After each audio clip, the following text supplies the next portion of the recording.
પત્નીએ પ્રેમી સાથે મળી પતિની ઠંડા કલેજે હત્યા કરી નાખી અને બાદમાં પત્નીએ પરિવારને હાર્ટ એટેકથી મોત થયા હોવાનું કહી ગેરમાર્ગે દોરી પતિના મૃતદેહને કબ્રસ્તાનમાં દાટી દીધો। જોકે બાદમાં સમગ્ર ઘટનાનો ભાંડો ફૂટતા પોલીસે 5મા દિવસે કબ્રસ્તાનમાં દાટેલા પતિના મૃતદેહને બહાર કાઢ્યો અને આ સમગ્ર પ્રકરણનું સત્ય બહાર આવ્યું। આ સમગ્ર ઘટના સામે આવી છે વડોદરા શહેરમાંથી, જ્યાં તાંદલજામાં રહેતા ઇરશાદ અલી બંજારાનું 5 દિવસ પહેલા અવસાન થયું હતું। જે બાદ પત્ની અને પરિવાર દ્વારા મૃતક ઇરશાદ અલી બંજારાની કબ્રસ્તાનમાં વિધિ કરવામાં આવી હતી, પણ બાદમાં મૃતક ઇરશાદના મોટાભાઈ સહિતના પરિવારને અચાનક થયેલા મોતને લઈ શંકા જતા પરિવારે પોલીસને જાણ કરી હતી, જ્યાં પોલીસે તપાસ કરતા પત્નીએ જ પોતાના પ્રેમી સાથે મળી હત્યા કરી હોવાનું તેમજ પત્નીએ મૃતક ઇરશાદના મોટાભાઈ સહિતના પરિવારને હાર્ટ એટેકથી મોત થયા હોવાનું કહી ગેરમાર્ગે દોર્યા હોવાનું સામે આવ્યું હતું। આથી પોલીસે કબ્રસ્તાન પહોંચી મૃતદેહને બહાર કાઢી મૃતદેહને પીએમ માટે મોકલવાની તજવીજ હાથ ધરી હતી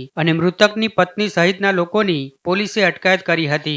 भाई होते हैं? मेरे सगे भाई, छोटे भाई है। आपको पता कैसे चला कि इनका मर्डर भी हुआ है? हमें पता चला इसलिए तो हमने आपको पहले भी बताया है कि इनके कॉल के जरिए से हमें इनको पता चला, क्योंकि डेड बॉडी जिस टाइम पे वहां से उठाई गई, हमारे जीजा के घर ले जाने के बाद भी 5 मिनट के बाद भी उस लड़के से बात हो चुकी और हो रही थी, और कंटिन्यू आधे घंटे में, 1 घंटे में, 2 घंटे में कंटिन्यू, यानी 18 तारीख से लेके उससे पहले भी और 21 तारीख तक बातें होती रही बराबर।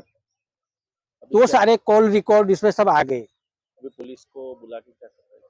पुलिस को बुला के डेड बॉडी की वेरिफिकेशन कर रहे हैं और उनका पोस्टमार्टम करने के लिए अभी ले जाया जाएगा।